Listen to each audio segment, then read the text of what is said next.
Pengadilan Negeri Jakarta Selatan kembali menggelar sidang perkara dugaan pembunuhan berencana Nofriansah Yosua Huta Barat alias Brigadir J atas ketiga terdakwa yakni Richard Eliezer alias Baradae, Ricky Rizal alias Bribka RR, dan Kuat Ma'ruf. Roni menyatakan dalam persidangan kali ini pihaknya akan membuktikan jika Baradae tidak menerima aliran dana yang berasal dari rekening Brigadir J setelah ditembak dan meninggal.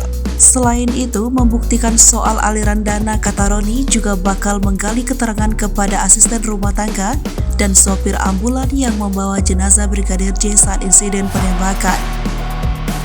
Isu aliran uang dari rekening Brigadir J.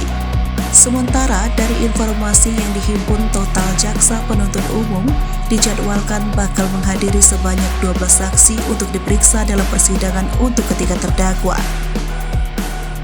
Ke-12 saksi itu adalah 1. Rojia alias Cia, ART Ferdi Sambo di rumah Jalan Saguling. Kedua, Sartidi, ART Ferdi Sambo di rumah Jalan Saguling.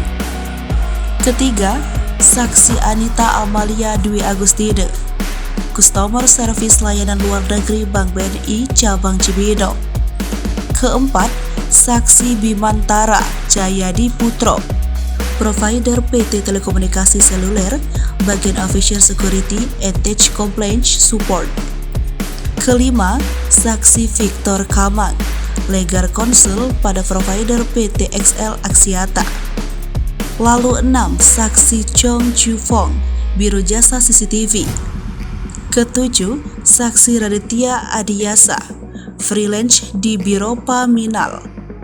Kedelapan, Ahmad Syahrul Ramadan, driver ambulan. Kesembilan, Isbah Azka Tilawah, petugas web di Smart Collab. Kesepuluh, Nevi Aprilia, petugas web di Smart Collab.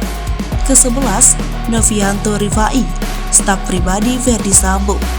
Dan ke-12, Sadam, driver Ferdi Sambo. Sebelumnya, kuasa hukum Nofriansah Yosua Huta Barat alias Brigadir J, Kamarudin Simanjuntak, kembali membeberkan temuan baru terkait adanya transaksi uang yang keluar dari 4 rekening milik Brigadir J. Transaksi itu diduga dilakukan pihak Irjen Pol Ferdi Sambo. Menurutnya, temuan tersebut harus ditelusuri pihak Pusat Pelaporan dan Analisis Transaksi Keuangan (PPATK) karena adanya kejanggalan transaksi yang terjadi setelah Brigadir J meninggal pada 8 Juli. Meski tidak menyebut siapa penerima uang dari 4 rekening milik Brigadir J, tetapi Kamarudin mengatakan bahwa total uang yang berhasil terkuras senilai 200 juta rupiah dan itu mengalir ke salah satu tersangka.